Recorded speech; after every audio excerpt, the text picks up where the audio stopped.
tem uma experiência fantástica, não só de conhecimento da atuação na educação, mas principalmente das perspectivas, desse momento que a gente vive hoje, o que pode ser feito, o que a educação tem que mudar. Valéria Morato, prazerão te receber aqui. Eu que agradeço, Evandro, que prazer, quanto tempo a gente não se vê, né, Evandro? A gente encontrou muito aí no seu período como gestora também da educação em Divinópolis, né? Mas foi bom demais estar aqui, viu? Eu agradeço muito ter a possibilidade de falar para os divinopolitanos através de você, através desse programa. A gente é daqui, né? E poder falar para a TV local, com os divinopolitanos e da região centro-oeste, é sempre bom demais. Valéria, eu falei que agora sobre a necessidade de se repensar a educação. Uhum. A educação mudou, e isso não tem como negar, né? Assim, acho que mudou para todo mundo. O que mudou, a pandemia, vamos dizer assim, ela trouxe um novo mundo do trabalho também na educação. A questão da tecnologia, da informatização, ela foi imposta pela própria questão da pandemia, da questão da necessidade do isolamento, e nós tivemos aí que lidar com a educação à distância, né? Eu não gosto de dizer educação à distância, mas do ensino remoto, temporário, né? Mas isso, Evandro, nos mostrou também a importância e o quanto é fundamental o físico na escola. A presença, a socialização. Hoje nós estamos vendo a necessidade de um plano de recuperação pedagógica, porque nós conseguimos vencer o conteúdo pedagógico, em especial na educação privada, né, que os pais tiveram condição de oferecer internet, maquinário, computador, celular, etc., não na educação pública, infelizmente, né? Os nossos governantes não deram a possibilidade... Meio faz de conta, não foi? Na educação pública, não deram possibilidade para que as pessoas tivessem acesso, né? Porque aí, o que acontecia? Um estudante da escola pública, da escola estadual, por exemplo, ele tinha em casa um celular que ficava com a mãe ou com o pai, que chegava à noite, ele tinha uma banda de internet pequena que ele assistia um pedaço da aula e já não tinha mais, já tinha caído. Quando o governo do estado atentou para dar esse maquinário, né, já era em dezembro de 21, que já tinha acabado a pandemia, bem dizer. Então, que foi a distribuição de celulares.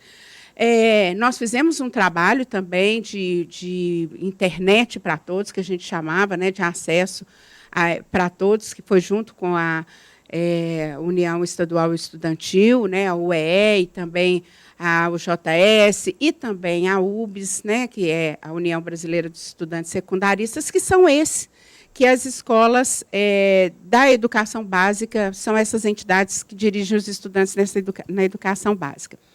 Mas esse novo mundo, né, da educação, eu quero reafirmar que ele mostrou a necessidade da escola, da socialização, e aí, voltando aí à questão do plano emergencial, né, de recuperação pedagógica, porque nós vimos, Evandro, em especial, os estudantes na faixa etária de alfabetização, quanto que ficou defasado a questão da autonomia. Né? Professores nos relatam que estão na sala de aula, porque eu fui afastada da sala de aula para ficar na presidência do Simpro, né, que é o Sindicato dos Professores. Quero falar sobre isso do também. Setor privado, mas o relato que chega dos professores é exatamente esse. Tem estudante que com 7 anos não consegue passar, pasme, a página do livro. Por quê? Como ele estava em casa, tinha sempre alguém para fazer para ele.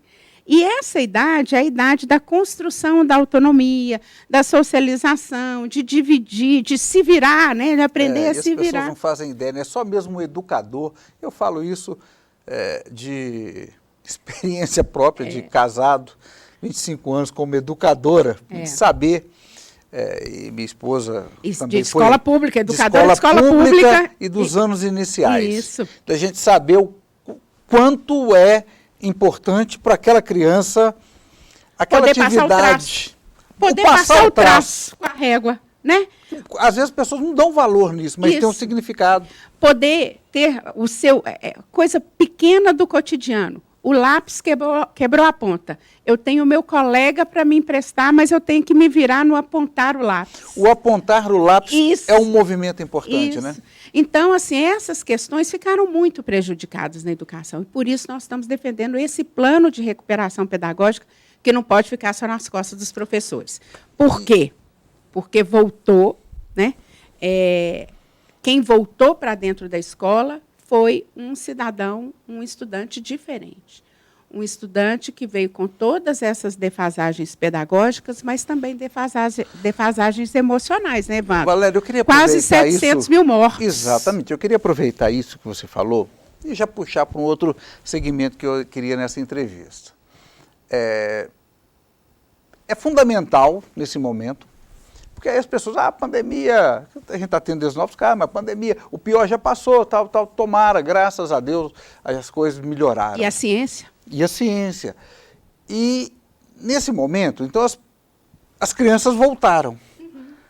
E muita gente está tratando como se tivesse vida normal, e não está. E para que se efetive uma política que garanta isso, a gente precisa ter pessoas compromissadas, próximas aos mecanismos que garantam essa mudança.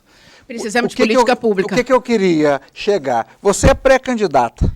Essa é uma das suas propostas? Essa é uma das minhas propostas. Pré-candidata a deputada estadual. Pré-candidata a deputada estadual por uma decisão, né, da minha categoria, das diretorias, dos sindicatos.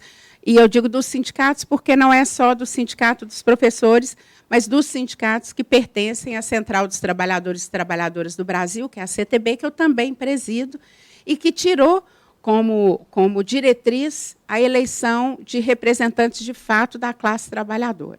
Então, eu venho da educação, sou professora, assim como a esposa do Evandro, aposentada, mas ainda trabalhando, né? Nós estamos aí, já temos uma longa história aqui em Divinópolis. Além de ser professora da rede municipal e da rede privada, eu também estive à frente da Secretaria Municipal de Educação como secretária adjunta de 2009 a 2014, né, Evandro? Sim. E, naquela época, nós vimos que é possível. É possível fazer, quando se tem governantes comprometidos com a causa. Então, na época, nós fizemos um plano de carreira para os trabalhadores em educação, que com é uma isonomia, referência até hoje. que é uma referência até hoje País. em todo o país. Né? Foi o primeiro plano de carreira que possibilitou, inclusive, a questão do piso nacional, que tinha sido aprovado em 2009, né? Sim. E nós fizemos com referência a isso e fizemos uma gestão extremamente democrática, que construímos através, você acompanhou muito de perto, através do 2º Congresso Municipal de Educação, a discussão do plano decenal, né, de educação para Divinópolis, com a participação de todos aqueles atores da educação. Então, pais, estudantes, professores, trabalhadores em geral da educação, seja da portaria até, né, a direção escolar. Então, foi muito bacana ter construído e ver essa possibilidade. E, à época, também tivemos parceiros importantes na Câmara de Vereadores.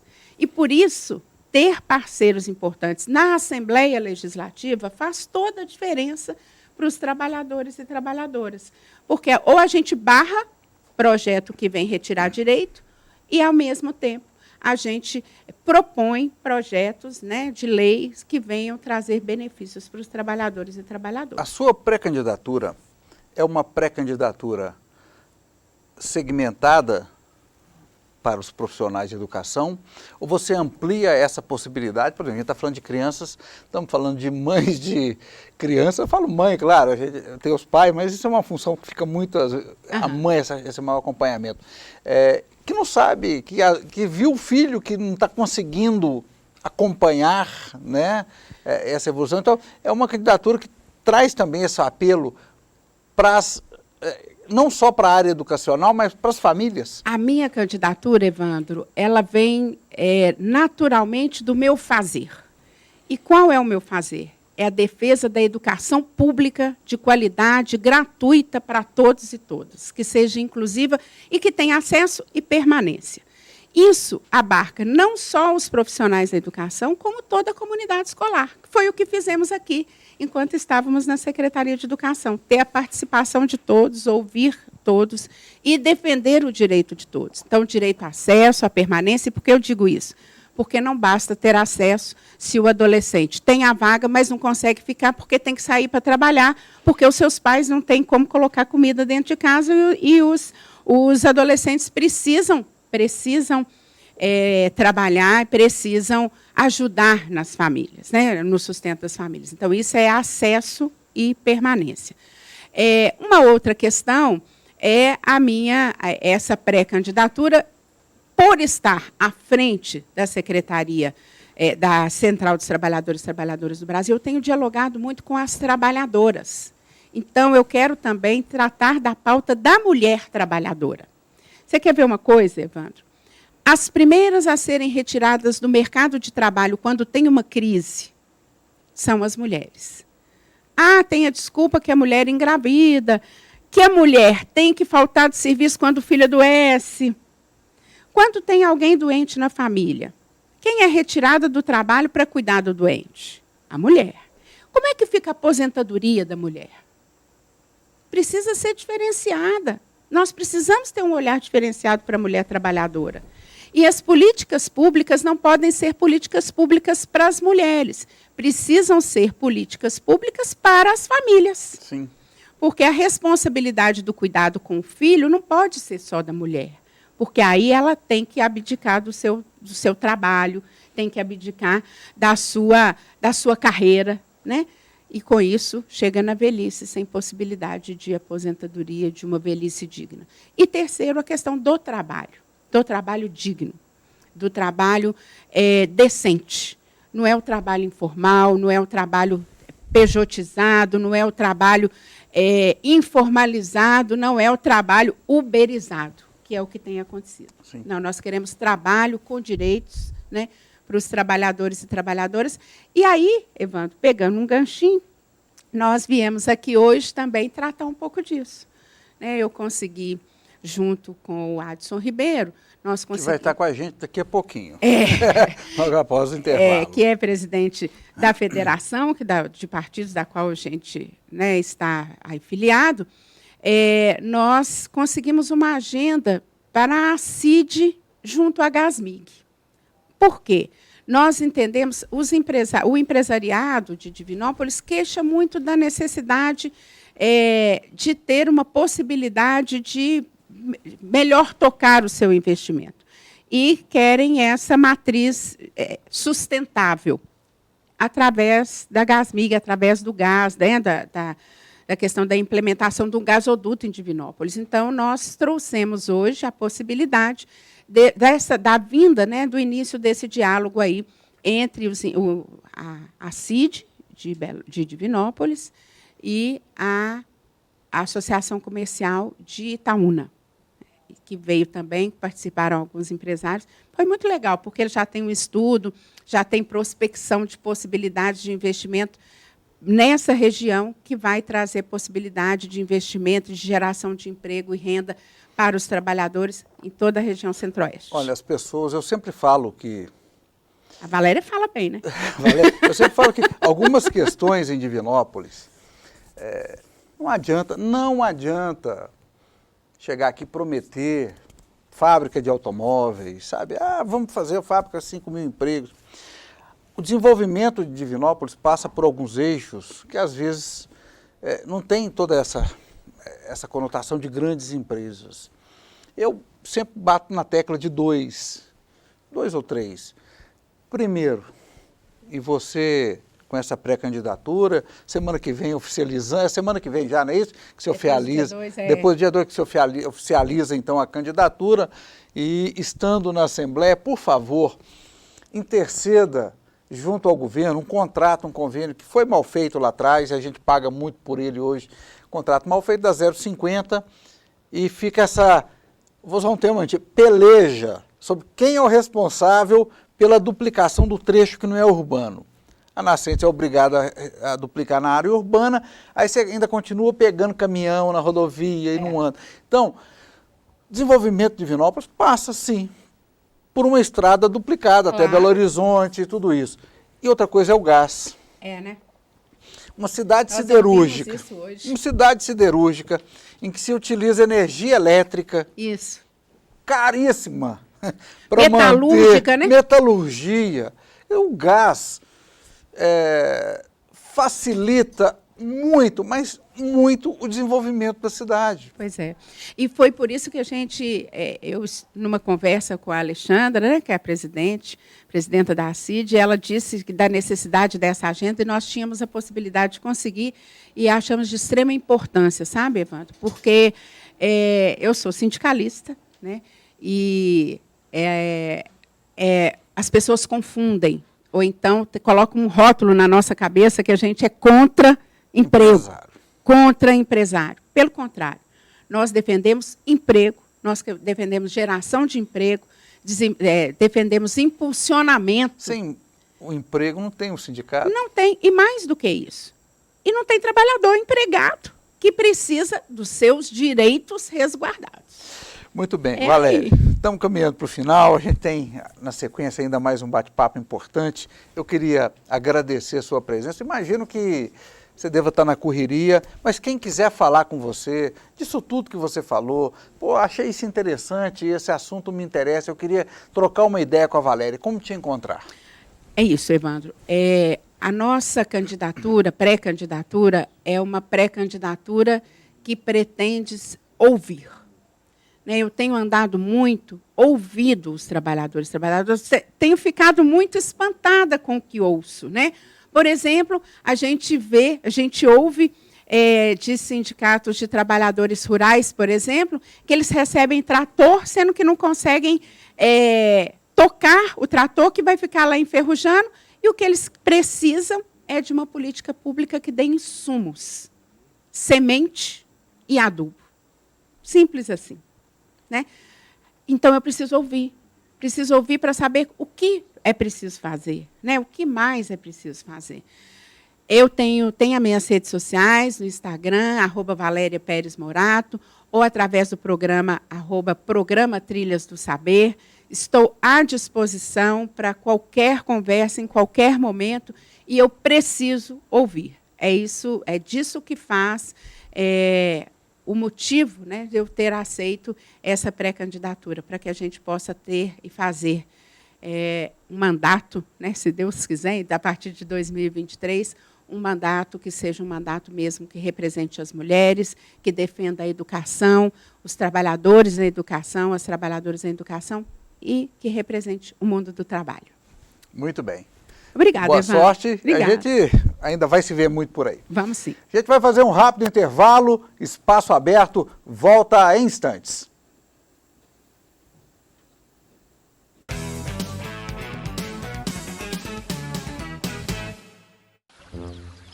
Ih, rapaz, vamos ter que acelerar a pescaria que o tempo vai virar. Ué, quem te disse? Aqui nem pega internet. Ouvi aqui no rádio FM do meu celular. Olha só que moderno, hein?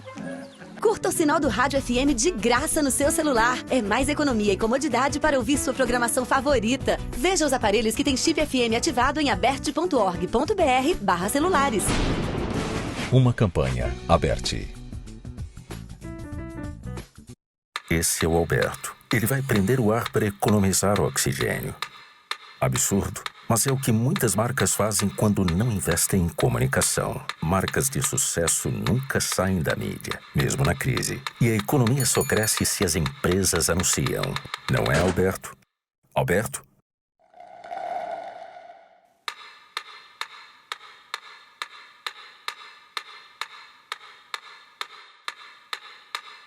Inspire-se. Faça como as melhores empresas de Divinópolis. Anuncie no sistema MPA. Fundada em 27 de dezembro de 1948, Carmópolis de Minas, situada na região centro-oeste, a 125 quilômetros da capital e a 108 quilômetros de Divinópolis.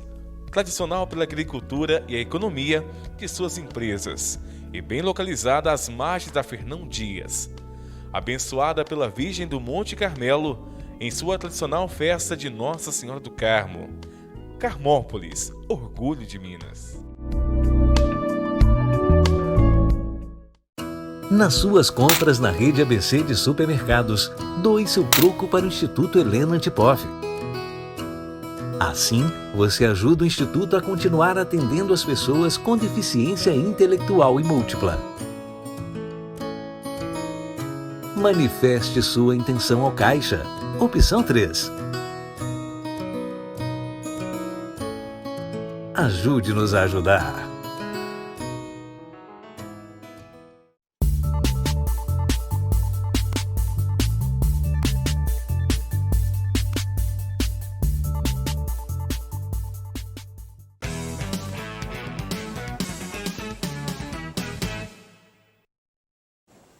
Muito bem, de volta com o Espaço Aberto nesse segundo bloco.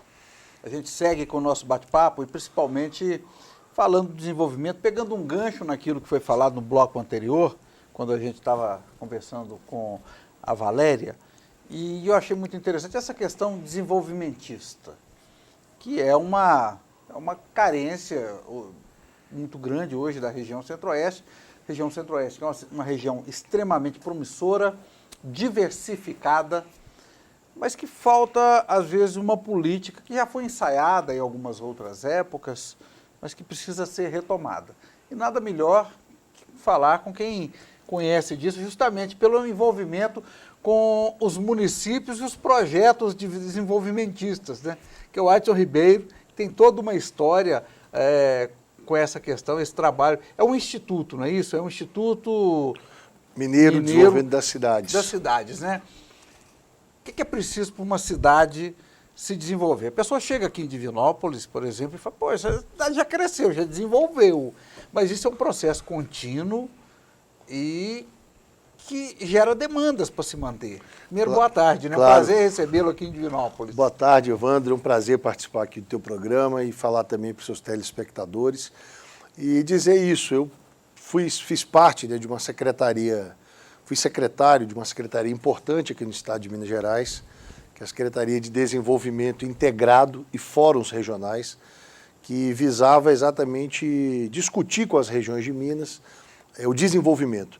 E acho que Minas tem dois aspectos que são importantes. Tem um desenvolvimento que ele está ligado não aos grandes empreendimentos, como você dizia no bloco anterior, mas são investimentos ligados à microempresa, à pequena empresa, que, aliás, é o setor que menos desemprega e o que mais mantém os empregos em períodos de crise econômica como essa que nós estamos vivendo. E tem um outro ramo, que é esse ramo ligado às grandes indústrias, né?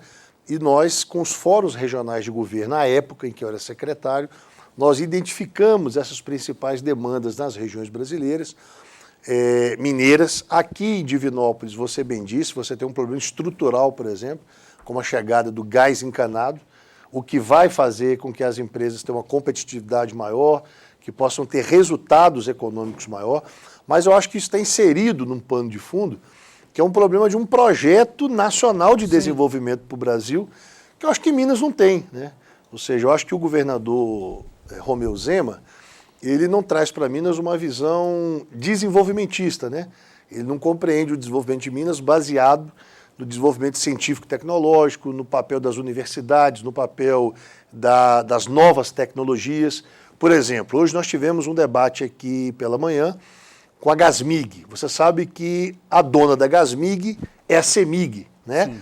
O governador Romeu Zema propõe exatamente o quê? Fazer com que o Estado ingresse no regime de recuperação fiscal. O que diz o regime de recuperação fiscal? Um Estado, para ingressar nesse regime, tem que privatizar suas empresas estatais. Então é um governo que ele é avesso ao desenvolvimento. Então nós precisamos, em nível nacional, como também no estado de Minas Gerais, criar um plano de desenvolvimento industrial, econômico. O Brasil corre o risco hoje de voltar a uma era pré-Getúlio Vargas, onde o Brasil era uma grande fazenda. Prevalecia naquela época a política do café com leite, se produzia café e se produzia leite.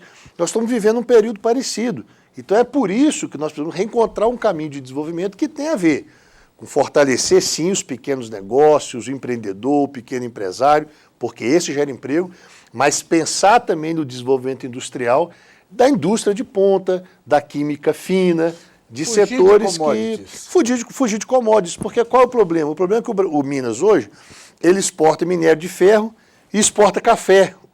Nada contra a exportação de minério de ferro e café, mas nós quantos navios de minério de ferro e de café nós temos que mandar para fora do país para importar smartphone, para importar computadores. A melhor comparação que eu vi é a seguinte, eu me lembrei dela hoje porque eu estava lendo mais cedo uma notícia no site, não lembro qual site, a China está com excesso de aço, Sim. muito aço, então o preço hoje, lá na China, do minério de ferro é o mais baixo dos últimos meses, isso registrado hoje nas bolsas da China. Isso, o que é que isso tem a ver? Isso vai impactar diretamente em Minas Gerais. Claro, se tem muita oferta de aço, você não precisa de minério. Claro. Aí eu lembrei de uma comparação que eu vi uma vez, que eu acho assim, achei fantástica, que é a seguinte, como é que funciona a economia mundial para um país igual ao Brasil? Você exporta, e hoje está a 500 e alguma coisa tonelada de minério, $100 e poucos. Então você exporta 2 toneladas de minério e importa essas 2 toneladas de minério em forma de Hilux. Exatamente. Então, ou seja, ela vai de minério e volta como Hilux. E aí tem um valor agregado. Você vê o que nós estamos vivendo em Minas Gerais hoje. Tem um grande debate sobre a mineração na Serra do Curral. Eu fui deputado federal durante um período, participei da comissão que visava criar um novo código para a mineração brasileira, que você sabe que o nosso código é de 1967. Quando você olhava a composição dessa comissão, eram os deputados que eram financiados pelas grandes mineradoras. Então não se trata de demonizar a atividade mineradora. Aliás, no nosso gentílico, nós somos mineiros, né? Sim, Você não somos cariocas, não somos baianos, somos mineiros. No nosso nome está a nossa atividade. Só que é preciso regulamentar essa ação, de modo a você ter uma mineração que tenha maior regulamentação. E, por outro lado, Minas Gerais. Nós precisamos fazer da Copasa, da CEMIG, da GASMIG, das universidades federais aqui, ativos importantes para um projeto de desenvolvimento. Por isso que eu queria também dizer, de uma forma assim, muito bem clara para você, eu acho que nós vivemos um momento no Brasil que essa crise é uma crise por falta de um projeto político e por falta de um projeto de desenvolvimento. Não é, assim, vamos dizer, não é novidade para ninguém. Eu sou um dos presidentes hoje da federação, que envolve o PCdoB, o PT e o PV no estado de Minas Gerais, e é por isso que eu me localizo do lado do ex-presidente Lula. Eu acho que o Brasil tem uma disjuntiva. Assim. Nós estamos vivendo um período que ou o Bolsonaro continua essa política de desmonte do Estado Nacional, de crise econômica, de crise social, ou nós vamos com o presidente Lula reconstruir o Brasil. Reconstruir o Brasil é só eleger o presidente Lula? Não. Eu não sou fanático, não sou petista fanático que fica batendo palma e achando que tudo Lula fez foi certo. Não se trata disso. É reeleger Lula baseado num programa político. Nós precisamos ter uma reforma tributária. No Brasil hoje, Evandro, se você é rico, você não paga imposto. Se você é pobre, você paga imposto. Porque se você for comprar uma moto para entregar sanduíche, trabalhando, por exemplo, no iFood, você paga o imposto dessa moto. Agora, se você comprar um helicóptero ou comprar um jet ski, você não vai pagar imposto. Nós precisamos, a Valéria Morato falou muito bem aqui, com a propriedade de ter sido secretária municipal de educação aqui em Divinópolis. Se nós não fizermos com que essas crianças e jovens voltem para a escola após a pandemia, nós vamos perder uma geração. Nós precisamos encarar o problema de democratizar os meios de comunicação para você ter uma informação de melhor qualidade. Nós precisamos gerar emprego. Hoje o jovem chega para procurar emprego, eles falam que você é muito jovem e não tem experiência. Como é que você vai ter experiência se você nunca trabalhou?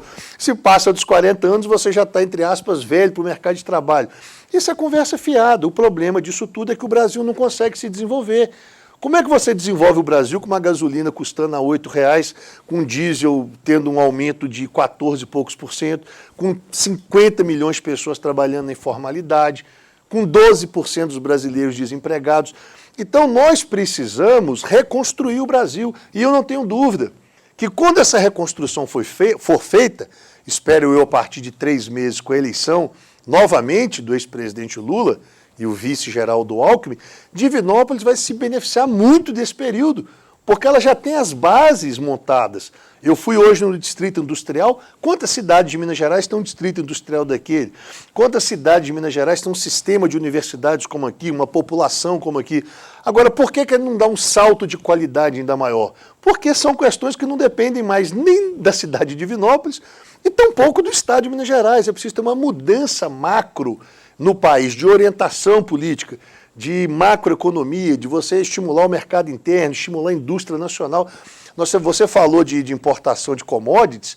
O Brasil é o 5º país que mais utiliza smartphone no mundo e nós não temos uma indústria que produza um smartphone nacional. Nós somos o 5º ou 6º país consumidor de automóveis no mundo, não temos uma indústria nacional de automobilismo. Nós agora somos o país que mais produz alimento no mundo e proteína animal no mundo. Nós estamos vivendo agora um problema de falta de fertilizantes, porque uma fábrica de fertilizantes da Petrobras em Uberaba, que estava em construção, foi fechada. Então tudo isso acontece porque o Brasil carece de um projeto nacional de desenvolvimento. É só para desenvolver como na ditadura? Isso também nós não queremos, porque a ditadura desenvolveu muito o Brasil economicamente, mas não gerou equilíbrio social, concentrou renda, fez pobreza, fez nascer as grandes periferias do Brasil. O que nós precisamos é apostar na industrialização, é apostar na universidade, é apostar em ciência e tecnologia, na inovação tecnológica, mas ao mesmo tempo ter uma política de mobilidade social. Fazer o jovem entrar nos cursos técnicos, entrar na universidade, voltar com o Ministério do Esporte para que a gente tenha programas sociais esportivos, voltar com o Ministério da Cultura, porque a cultura do Brasil não pode ser entendida apenas com pagamento de shows milionários, com orçamento secreto para meia dúzia. E não é lei Rouanet, nós tínhamos os pontos de cultura. Então, quando eu digo nesse sentido, é que a gente precisa, de fato, construir um projeto de reconstrução do país, que eu acho, sim, que passa por esse processo eleitoral, que é importante. Eu converso com muitas pessoas que elas estão desestimuladas, elas estão cabisbaixas, meio sem esperança, e o que eu sempre levo é uma mensagem de esperança. Eu acho que esse não é a primeira nem será a última crise que o Brasil passará por ela. Nós vamos sair dessa crise, mas a gente precisa ter esperança no futuro, sabe? Acreditar que é com o nosso trabalho, que é com a nossa união, acabar no Brasil com essa guerra de lado A e lado B, unir o Brasil em torno de um projeto para gerar emprego, para dar oportunidade à juventude. Você falou da Gasmig. Isso que a gente precisa. Essa reunião da Gasmig, o que é preciso para que a gente tenha um terminal, um ponto de abastecimento da Gasmig aqui em Divinópolis? O que precisa é você ter um governo que tenha coragem de furar um buraco e meter um encanamento nesse buraco para trazer de Belo Horizonte, de Betim, das bacias onde se concentra esse gás de Minas Gerais, o gás para Divinópolis. Agora, por que não fazem isso? Porque, olha, você vai esperar uma demanda, tem uma demanda, parece aquela história, né? O Tostines, ele é crocante porque vende mais ou vende mais porque você nunca vai ter, provavelmente, um campeão de salto ornamental numa cidade que não tem uma piscina para salto ornamental. Agora, se você construir a estrutura, a infraestrutura logística aqui, com gás encanado e tal, eu tenho certeza que será um polo de atração de outras empresas. Esse encontro de hoje foi produtivo? Eu acho que foi produtivo ter vindo aqui a Gasmig, ter sido mobilizado a Associação Empresarial e Comercial, o papel da Valéria, que conhece essa realidade profundamente do município, ter juntado essas partes para que pudesse isso ser discutido. Agora, nós precisamos de força política, né? Eu acho que, inclusive, a cidade de Divinópolis precisa mobilizar a sociedade. Eu sinto que a cidade de Divinópolis, infelizmente, hoje vive um momento de muita espetacularização da política. Toda notícia sobre política que a gente escuta da cidade são espetáculos, são exemplos dados em formas, mas com muito pouco conteúdo. Eu acho que aqui a classe política precisa se unir para aqueles desafios que são fundamentais. Eu me lembro aqui, você foi secretário de comunicação, nós tivemos uma leva de excelentes prefeitos que passaram pela cidade, de excelentes representantes políticos. Eu acho que, infelizmente, hoje Divinópolis ela é vítima dessa miséria que assola a política brasileira e que faz do espetáculo, daquela coisa sem conteúdo, sem programa, chegarem ao poder político. Enfim, eu acho que também esse fenômeno tem que ser transitado. Nós precisamos transitar desse fenômeno aqui para que a cidade tenha esse protagonismo. Uma das principais cidades do estado, a capital do nosso centro-oeste mineiro, e que não pode amargar esse período de gargalos, né, não solucionados com o tamanho que nós temos. Eu estou animado com isso. É por isso que eu e Valéria somos aí do time do ex-presidente Lula. Nós achamos que é preciso concentrar esforços nessa federação partidária, ampliar essa unidade política em torno do presidente para que a gente tenha um programa avançado para o Brasil e que a gente possa fazer o estado de Minas, fazer os municípios mineiros encontrarem um caminho, né, de desenvolvimento, de geração de emprego, de prosperidade, porque esse momento de pandemia, de tristeza que vem assolando o Brasil, a gente precisa logo virar essa página. Queria agradecer a sua presença, Eu que desejar agradeço, boa sorte e principalmente qualquer proposta de se trazer desenvolvimento para a nossa região, a gente fica muito feliz. A gente realmente carece muito. Divinópolis, principalmente, é uma cidade que tem por característica, ela nunca esperou do governo estadual, do governo nacional, até que tivesse ficado esperando, estava até hoje como uma fazenda. Então aqui veio a ferrovia e a ferrovia entrou num processo de declínio, a cidade inventou o Gusa e a siderúrgica. Uma cidade avançada, mesmo né? Não tendo minério. Então vamos criar, mas virou... Vanguardista, cidade, né?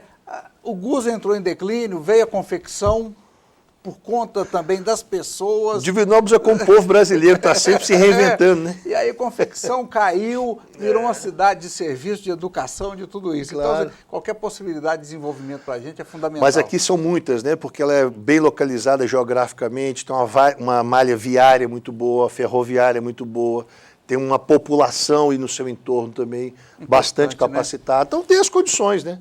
E eu acredito, vamos ter fé que essas condições aí façam esse crescimento. Eu que agradeço. Participação. Espaço Aberto de hoje vai ficando por aqui, já estamos com um programa estourado para você aí. Um ótimo restinho de tarde, uma ótima noite. A gente se vê na sexta-feira, às 5 da tarde. Uma ótima noite e até lá.